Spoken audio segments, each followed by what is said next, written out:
Sevgili dostlar, değerli konuklar, Fikir Önderleri yayınımıza hepiniz hoş geldiniz efendim. Bugün de dünyanın önde gelen konularında fikir önderlerini, teorileri geliştirenleri ve iş dünyasına yön verenleri ağırlamaya devam edeceğiz. Bugün çok değerli bir konuğumuz var bizlerle birlikte. Kendisini anons etmeden önce çok kısa olarak hepinizin alıştığı artık o duyuruları bir kez daha yapmak arzu ediyorum. Malum efendim yayınımız Twitter, Instagram ve YouTube'dan aynı anda yayınlanıyor. Bize soru sormak isterseniz sizleri YouTube kanalımıza bekliyoruz. Oradan sorularınızı bize aktarabilirsiniz. Evet, çok kısaca bu hatırlatmaları yaptıktan sonra hemen vakti değerli kullanmak anlamında çok değerli konuğumuzu takdim etmek istiyorum. Bugün London Business School'dan çok değerli girişimcilik, inovasyon ve strateji konularında çalışan çok değerli bir öğretim üyesi, bir hocamız bizlerle birlikte. Michael Jacobides. Michael, welcome to the show. A pleasure to be with you.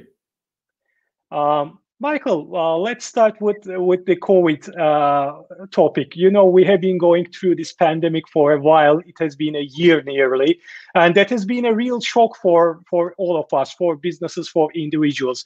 What does the history of those kind of shocks tell in terms of business? Well, I mean, the history shows that big shocks transform businesses and societies. If you go all the way back, and if you think the biggest similar shock we had, it was a Black Plague. We didn't know much about it. We couldn't do much about it. A third of Europe's population died. But oddly enough, this was what allowed for production to entirely transform in Europe. It was the thing that ended the Middle Ages and ushered in a Renaissance. And the reason is that it allowed for the economy to be organized in a different way. Because the ones that used to have the powers, these big feudal lords, stopped having power because it was labor that was more scarce and more valuable, and you couldn't depend on it. All of a sudden, we said, well, we have the possibility of adding value. Why should it be that land cuts everything? So it was able to change the way that we organize. And if you think about other shocks, if you want to think about things that totally disrupt and how they change the way that we organize, go back closer to our Second World War. And what happened there is that we had this massive push, like the way that right now technology is needing to find new ways of testing drugs, of collaborating, of building things together. And that was able to give a lot of technological breakthroughs, whether it's radar, whether it's nylon, whether it is all manner of things that stuck around, or even the participation of women in the workforce. And it was not easy, still not easy for women in the workforce, but that was the first time that they had to go in, and then there was no going back. Or think about what happened with the things like 9/11 that changed the way that we accept the use of information. Now that's important because there's an interesting analogy here. You had a shock. The shock said, well, you see what's happening. It's terrorism. We need to share information. That meant that some of these technologies of surveillance and the way that we screen stuff changed, but also the way that we are able to accept information being used. And now we see another set of changes.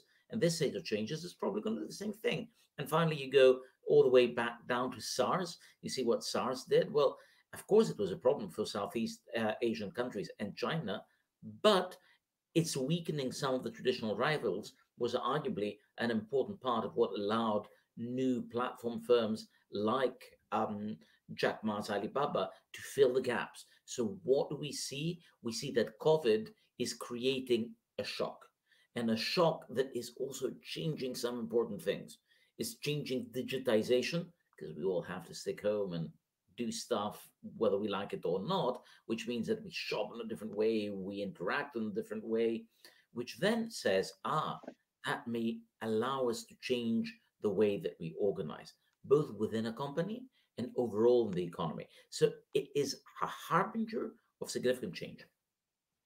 Sometimes we need to have those kind of really fundamental changes in order to rethink assumptions or reorganize in different ways to create value.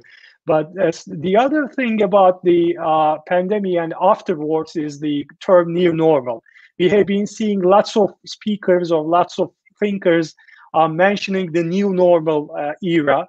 Are we just moving to a totally new normal, or are we going to inherit some of the things that we are having now? This is the quintessential question about, is everything new? The answer is no. Is everything going to stay the same? The answer is no.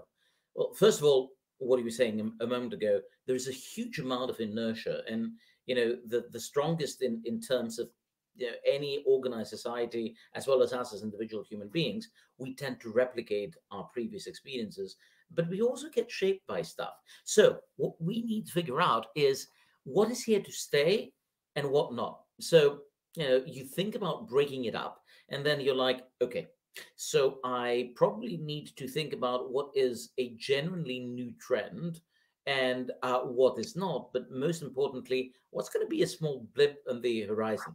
So if you think, for instance, about the demand for antiseptics, face masks, and ICU units is going to go up, and there's going to go down. There's going to be a few things that are not just this blip that goes down, and a number of things will go down. People will want to go out and have dinners. I've read things about the end of the restaurant. People are social animals. They will always want to be entertained. It is so important that now we're in lockdown, we just see how much we miss it. Hotels and restaurants will return, not the same people. People will have gone bankrupt. Other people will do similar businesses. Do I expect it to change? Somewhat, but not massively. What we will see, though, is other things in terms of food. Say, we are getting used to delivery of food in a new way. We're getting used to delivery of content in a new way. If you think about video streaming, what happened with COVID is that we said, we have Netflix. Why is this important? Well, it's important if you are a traditional broadcaster. It's important if you rely on cinemas, and then you can start saying, how do I sort it out? And that's where you can start using intelligence. That's where you can start looking at things like, well, let's look at how quickly the footfall started going down in the places before the COVID crisis really erupted. Well, we worked on that, and we got some data with my co-author, Martin Reeves, some of the more juniors in the Boston Consulting Group, where I moonlight as an academic advisor, went, and then we said, let's look at behavioral patterns. And what were these behavioral patterns? Well, these were things that told us when people stopped going to places. And if you look at things like cinemas, they're the ones that emptied much before the crisis became important. Whereas spectator sports, they waited just before that. What does it tell us? It tells us that people really want to go to spectator sports, but people are ready to abandon cinema. So you need to start looking at evidence that is going to allow you to sort out whether you have something which is temporary or something that is here to stay. And also, you may be interested in figure out whether that is just a pre-existing trend or whether you see something that is genuinely new that might change the way that you do things. So, you look at what theater groups can do for direct to consumer theatrical releases and changing the way that they monetized or changing the way that they communicate. Because now we've understood we also need to change the way that we monetize. So you've got to sort this out. And the first is to find the data, look at granular data, try to understand what works and what doesn't, to see what changes and what will not. Not everything will Right. be performed. You need to figure it out. So there is not a single recipe for all industries or for all sectors. Each industry should be working on it differently and separately, and try to understand what is temporary, what is permanent, and how things accelerated or decelerated or get complicated. So it requires a certain amount of thinking and working on mapping. But there is good news there. And the good news is that if you ask some simple questions, the questions can be similar, the answers will be different. So I think that does everything change? You can't give an answer. It'd be silly to give an answer. It'd be a non-answer. You can just bluff. On the other hand, you can say, well, let me ask you what is going to help you figure out whether things will change or not. Think about whether that unleashes things that are going to be permanent. This is where I'm looking at the things like I mentioned a moment ago with high frequency data. or this is where you can start looking at what is happening in terms of where investment is heading, in terms of the more sophisticated players, or what you can see from other countries, because we have this amazing natural experiment. I mean, you know, China has returned back much more, and Taiwan, well, they had a few very recent hiccups, and then you can say, okay, all right, well, these guys that are adjusting, what's happening to them, and what does that teach me? Because sure, it's a different culture, but the way people respond to an industry may have something to tell me. So I think that rather than looking inside and trying to find the divine inspiration, I think that asking similar questions in different contexts is going to give you a fair amount of consistency. So perhaps we don't have a silver bullet. The answer will differ. It doesn't mean that we don't have a tool. It means that we need to be to ensure that we're asking the right questions of our data. Right. Now, I think it's the best time to consider smart questions and really good questions to be asked and get the answers. And another thing that we have been talking about very much, and also we have been writing in our business review, is the change of behaviors, change of habits, if I may say.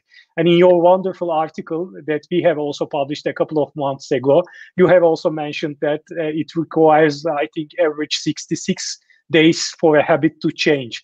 So, as we are going through this fundamental change period, how are the behaviors and habits of consumers are changing, and what does it mean for companies and corporations? I think that this is a very important question, precisely because we are living through this strange period that allows us to revisit a number of things, whether we like it or not. You mentioned 66 days, which is the average duration for habit formation. I mean, it's simpler. If I just want to make a habit out of drinking water, you can do it in about 3 weeks. Push-ups in the morning, even after 3 months, you haven't gone there yet. But most habits are things that in about 2 to 3 months, you start making them automatic, i.e., you don't notice them. They don't, I know you, they look normal. Humans are remarkably adaptable, but also very inert. They like being set in their ways, which takes us to the previous point that we were speaking about of how it is that often it is these changes that push us to do things differently, better or worse, at least do things differently. Now, if you think about the problems that we have had to interact via technology. In an ideal case, we'd be speaking in some interview room in Istanbul. But right now, we're both using technology, which looking at the screen, which is a huge part of our daily lives. This has been something that has mediated our engagement with the world. And I think that this has been an important force for creating new habits. And these habits are here to stay. Work from home is here to stay, not fully, but certainly partially. Buying over the internet is here to stay. Accepting the interaction via digital media is here to stay. I mean, this is happening all over the place, not just for me. My 83-year-old mother is an avid user of Skype. How much would you expect that she'd be asking technical questions about Zoom and Skype for whatever lectures she wants to attend? And how would it be to consider that the real choice would be between some lecture that happens in Athens or some show of the Comédie Française that she wants to attend to? I mean, it is something that is changing the things that you expect that are normal. And these are some habits that we're going to take and carry with us, which then for firms means that you have to think not just about a return, but a return of consumers that now have more habits, which then gives you the opportunity to rethink what you offer to them and how you put it together. Right. Maybe we can dig down a little bit on this because there is a significant effect on business models and go-to-market strategies. These behavioral changes and habit changes are really important for that. But before moving to that, you have mentioned that there are some trends. Some of them will be permanent. Some of them will be will expire soon. But how can we judge these trends? How can we better identify types and durations of those trends and strategize around them? Well, I mean, I think that the first thing is that you need to start by reassessing what on earth is happening around you. And again, the use of things like very granular, high frequency data, like the footfall of people before COVID and what it means for others, is something that I think is useful. Thinking about what is happening in other industries or in other countries is useful, because we then tend to be very fixated in our own natural, more limited environment. Thinking in terms of trends of what the leading firms are doing can be useful. I mean, you think we're speaking about working from home a moment ago. All the way back in May, the big tech firms said it's going to be permanent. It's going to be for sure the only way of working until next summer, and probably more than that, as they are seeing things to adapt and adjust. Because I think that it is useful in times like these to learn a lot from vicarious learning, i.e., not only to say, I have tried that. Why? Because you're not big enough to have tried anything. And you're also not all exposed to the same time. So, what that means is that it is a time for you to stop, to listen and learn, and look at the data, look at what others are doing, perhaps even look at some of these investment patterns, think what some of these leading firms are doing in order to understand what the trends are and where the customers are voting with their own feet. And there you need Right. to ask questions and not only verify your own assumptions, because quite often what I see in people in business is that they try to say, tell me that it is so, or tell me that it isn't so.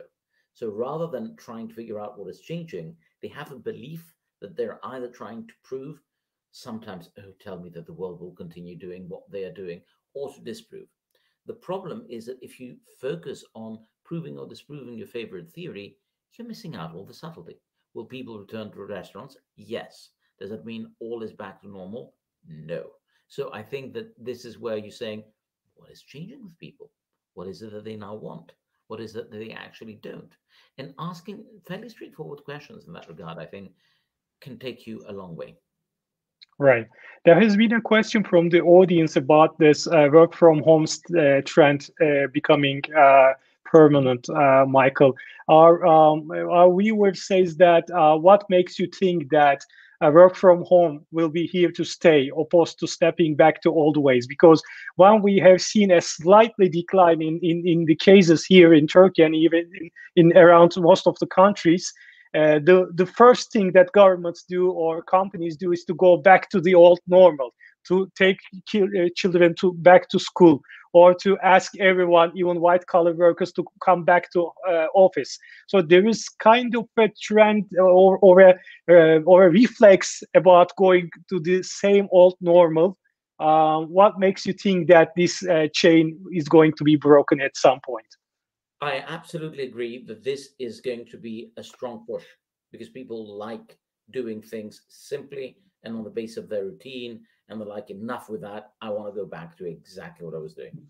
Mhm. However, I think that we now have evidence in terms of what works and what doesn't.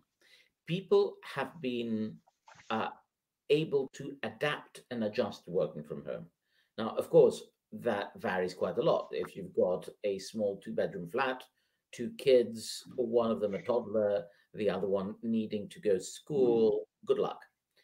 On the other hand, it is true that you have the possibility, especially for knowledge workers, and it is true, this is going to be a little bit socially unfair, because if you think about the supply side, i.e., the people and their labor, this may discriminate towards those that have a more comfortable setting. They're finding it rather convenient. They're enjoying it. You find ways of enjoying it. So now, if you're like, do I go back commuting every day? I am sorry, I have been stuck in Istanbul one time too many, and not just to go in and out of Ataturk airport. But if you think about all of the challenges that people have, they won't want to do exactly the same thing. Companies also see what the productivity benefits are. So I think that the place where we're heading to is both from the supply and from the demand side. Not everywhere, but especially in knowledge work. But frankly, knowledge work is a huge part. You're going to see Mhm. some transformations.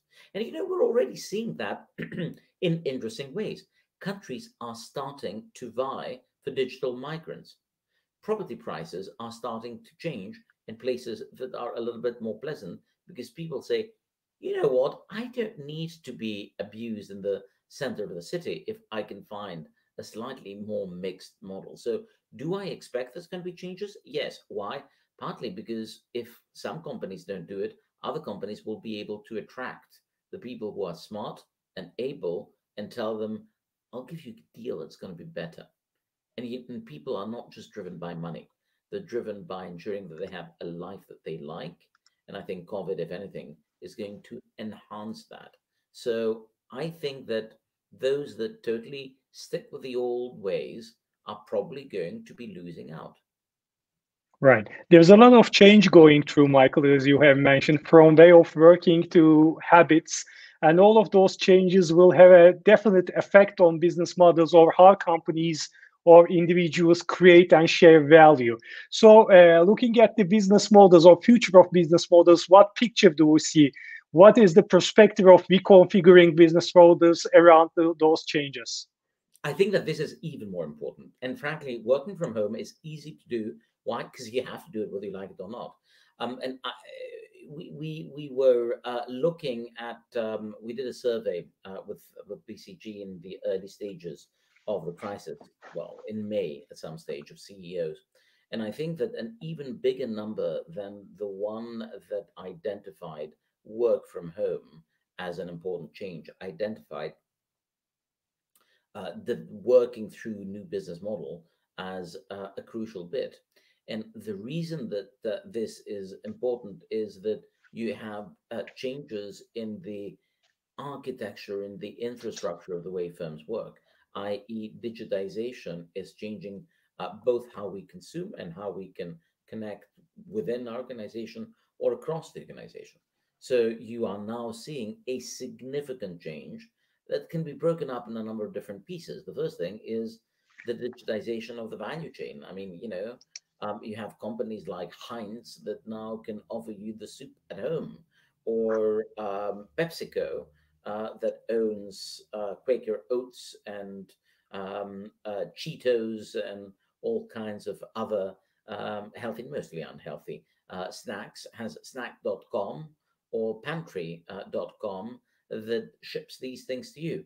And the reason that it does so is not just because you're not going to the supermarket and not shopping there. It also does so because this way it is able to bypass them and to create a direct link to you. So direct to consumer becomes important. And that's where you can even use the crisis to say, how can I turn it into an advantage? I'll give you one example. So there's this interesting Chinese company which was in Wuhan, the epicenter of this crisis, Lin Qingchuan. And what they did is, like with many of the other cosmetic companies, especially when you're in the traditional sort, you're there and you've got your in-store people who are smiling and telling you to try their products and how nicely they feel, and then you buy them. Good gross margins. Uh, of course, with the pandemic, the shops were closed, the people had nothing to do, and they would have gone bust. So what they said is, we will now turn our people who were the in-store consultants into the online influencers, and worked with at WeChat, Tencent's venture, which is, imagine a combination of Facebook and Amazon and everything linked in one. And that allowed them to change their model and actually double their sales. So you do see a fair amount of that, and you see a significant digitization and transformation in a very short period of time. As Satya Nadella said, we have seen, and he said that in May, 2 years worth of digital transformation in 2 months. I think we're continuing to see this rapid change in digitization. And that's only one of the big changes that we see. Right. And also another question from the audience is about the organizational models, Michael. As you have mentioned, we are now rethinking or revisiting our organizational model or way of working. So agile becomes one of the buzzwords, although we have been talking about agile for a long time before this pandemic. As HBR, we have been writing so much articles about that, but now we are hearing it more and more throughout this pandemic.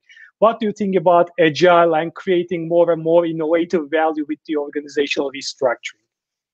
I think that this is a very, very long and complicated discussion. I mean, part of that is, and I think that we need to ensure that we don't think that we need to do everything ourselves.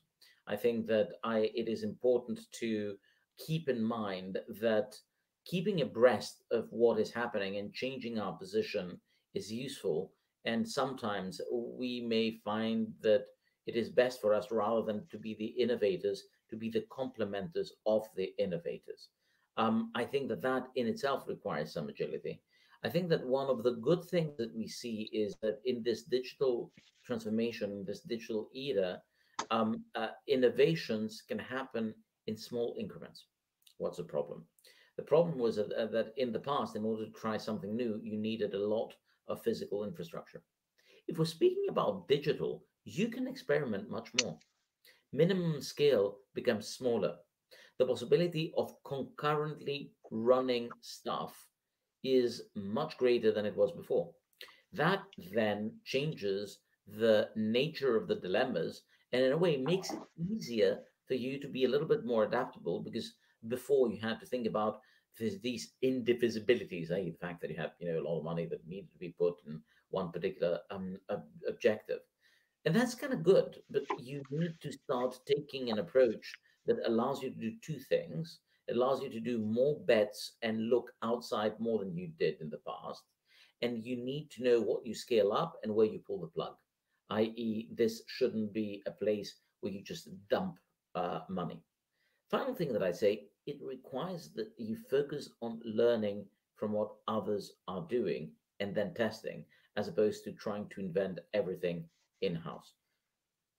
Right.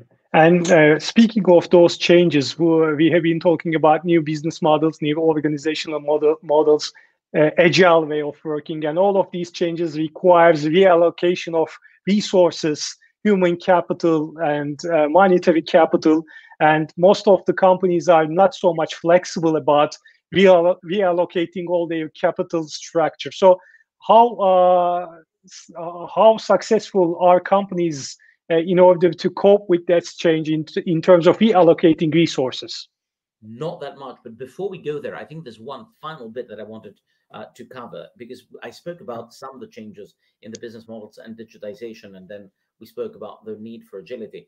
There's another big issue, and I think that this is going to continue being important, and that is that one of the major changes that we see is this growth of these big platforms and ecosystems. And I think it offers a couple of interesting parables also in terms of agility. What do I mean? Well, just look around you. I mean, Google, Apple, Facebook, and so on and so forth. I mean, I've now been involved. I'm involved, in addition to my academic and consulting work, I'm involved in regulation and looking at how we should regulate big tech. And the reason is that the more that I was working on strategy, the more I realized that if you just give strategy advice, you also potentially risk making this a very uneven world. And that got me worried when I thought that, should certainly ensure that we look at the conditions that can ensure that we have competition, because we don't. But even if we bypass these questions of regulating big tech, and there's lots of fun stuff there that exists, and just wrapping up this week a really interesting white paper on that. Even if we put that aside, the reality is that a huge amount of the digital economy, which is now a huge amount of the economy, goes through some of these big platform and ecosystem firms. Why is this important? It is important because we have to work with it. Interesting that what people are doing, and that's the mistake, they're like, oh, so I should become the Facebook or the Google or the Uber of my industry. LeBron James saying, "Oh my God, this guy is a terrific basketball player and he can shoot from 7 meters. So what we need to be successful, you shoot from 7 meters." Be like, no, no, no, you've got the causality wrong. He's a terrific basketball player with unusual gifts, so he can also shoot from 7 meters. And I think that sometimes we're like, oh, we should do what the innovators do. No, we should understand how we should adjust our strategy to successfully compete in a world of platforms and ecosystems. And I think that Right. this is becoming one of the biggest challenges, because you have to think about what you do. Are you going to be a complementer, or perhaps you're going to be a partner, or find a way in which your own strategy is consistent with the way your customers and your partners' behaviors is changing. So I Right. think in addition to thinking about the simple effects of digitization and needing to re-engineer your positioning, you also need to think about how you're going to be managing your position in terms of how to respond in a world where platforms and ecosystems are absolutely dominating, and you need to think about how you will embed in them. There's a Right. final. Yeah. Sorry, go ahead. That's a very important part, Michael. Maybe we should dig down a little bit into that, because when we write articles about platforms and ecosystem business models, they are very much appreciated. We receive many much readership about that, and then we receive the same question: how shall we respond to that? What should be the incumbent companies doing in order to cope with that? Can you just elaborate a little bit into that? What can incumbents or established companies do in order to cope with that threat or opportunity, if I may say? I think that this is a terrific question, and I've spent a fair amount of time with my sort of other advisory hat of Evolution Limited. .net looking at exactly this question, because what struck me is that we don't yet have a framework of looking at that. And I'm thinking about some of the global tech companies who proudly speak about their ecosystem strategy and then proudly say, let's work because we haven't sorted it out. So if you feel you haven't done that, my NDAs don't allow me to speak about which are these companies, but believe me, you're in good company. People speak about that, but they haven't sorted themselves out. I think that there are some questions that we're asking, and we're asking in terms of the whys, the whats, and the hows of these ecosystems. And I think that it is useful to start asking these questions about, where you want to play, what is the appropriate scope. Because when we speak about ecosystem, there's a bit of a confusion here, and I'm about to write another thing in the next couple of months on that, which is that we speak about two very different things. We're speaking about the multi-product ecosystems, i.e., things that work together. You can think about, you do search and music and camera and all of that stuff that both Google and Apple offer you. And then in addition to these ecosystems, which means products that work together as a package and you like consuming them as a package, there's something which is very different, which is you take each vertical. So you take specifically the phone, and then within it you see that there is an ecosystem in terms of a number of different parties that work. So we're speaking about multi-party ecosystems. So think about what Apple is doing. It's building an ecosystem of a number of different products and services, and it's expanding. Google the same. It wants to go to health. It wants to go financial services. And it also focuses in multi-actor ecosystem because it brings other companies to work with them. So these are two separate dimensions. And it is the fact that we see companies that manage both of them that makes it interesting. Now, when you're looking at it, there's a lot to do. And, we're in the process of now building the tools and material that help you think through these questions and think about, how do you start organizing your answer and thinking about where you compete. And then once you understand the way you compete, what role do you play? Are you going to be a complementer? Are you going to be a partner? Are you going to be an orchestrator, having your own ecosystem within each of these verticals? How will you connect to other service and offerings, and so on and so forth? This is where strange acronyms that we never thought about start becoming really important. What are these? They are the APIs, the application programming interfaces, the way that you connect with things. They are the SDKs, the software development kits that you can grab from the people that build these ecosystems, and you devise the way that you go together. So once you start moving into the digital world, there are some things that sound geeky that are very important strategically.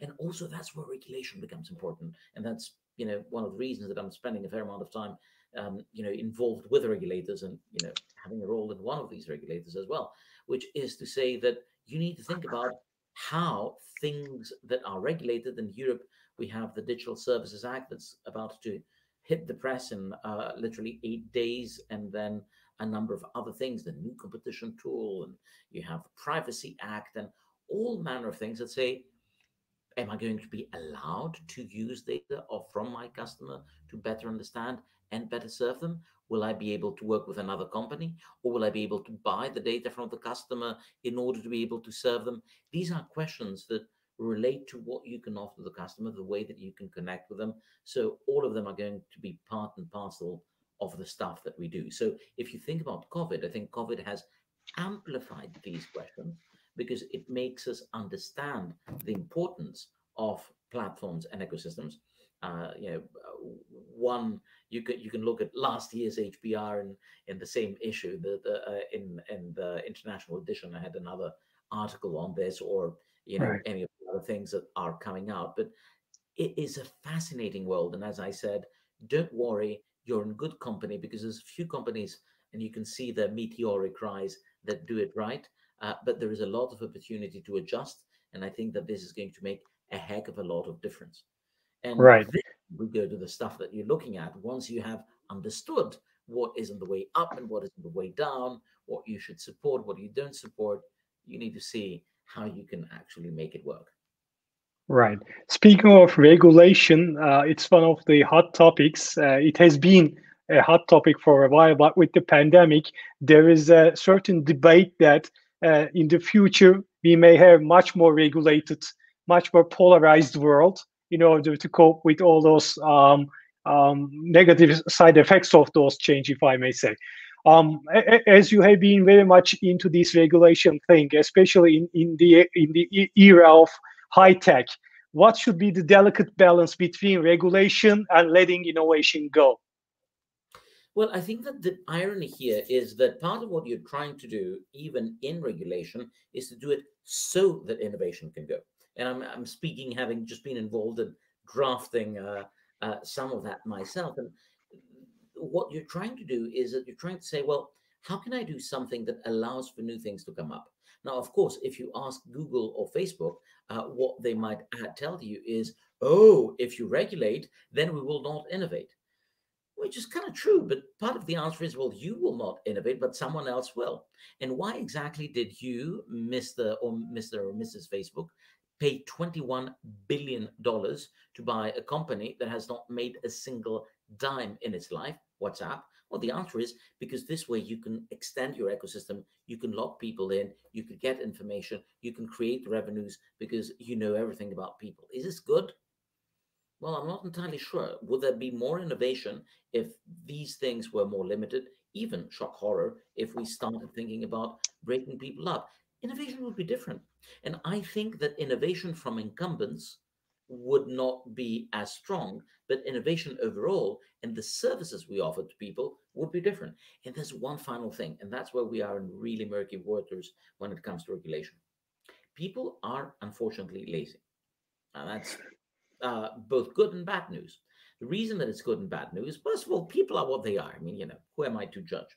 But the fact that people are lazy, i.e., they like the default, means that if you are able to control what they do, you will have a heck of a lot of power. If all of your interactions happen via Alexa, Alexa can steer you to everything you want to do in your life. So think about that. It's convenience, they would say. Sure. But on the other hand, it's a heck of a lot of power. Do we like a world like that? It's an innovation. It could get user acceptance, but it would lead to a very unfair world. Are we okay with that? I'm not entirely sure. So it's an interesting and tricky question. And I think there's a lot that we're going to be discussing. As I mentioned, I've started working on it. It's absolutely fascinating. And I think the debate is just starting. As we will have a big splurge now with the European regulations. And I think that the new Biden administration is also going to start what was already starting from the Department of Justice and the House Committee hearings that we saw in the United States. So expect a lot of robust discussion about things that sound technical, but they're super important in terms of who makes money and who doesn't in the economy in the years to come. Yeah, I have been reading the book by Shoshana Zuboff about the surveillance economy, which is so much into those kind of regulation things. So that really struck me a lot because there are lots of perspectives to consider, and there is certain a lot of trade-offs to think about. So it's a very complicated issue, I guess. And another question from the audience is about collaboration. Throughout this pandemic, especially in the first phases of pandemic, we have been seeing collaborations between different industries. Even we have been seeing collaborations between rival companies in order to cope with this ICU requirements or health requirements or even mask production. Do you think that will create an environment where companies come together and compete and cooperate at the same time, or is it going to be a temporary trend and we will be seeing bloody competition in the future? Well, it depends on what is bloody competition. Because look, what is happening is that the traditional boundaries, which is you have clear sectors, and we are all in retail. It's one big retail versus another big retail. That's just disappearing. We have slightly different ways of adding value, which also means that we have slightly different ways of ensuring that we together hold the market. Let me give you one example.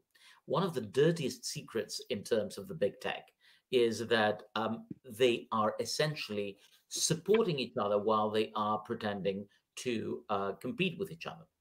Something that came up, I think, even more closely to light with recent lawsuits is that a third of Apple's service revenues, $12 billion per year, is nothing more than a side payment. We used to call them bribe in the old times, a side payment by Google to ensure that it is the default search engine. Now, think about what's happening.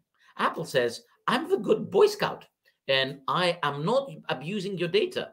It is Google that is doing all that stuff about your data.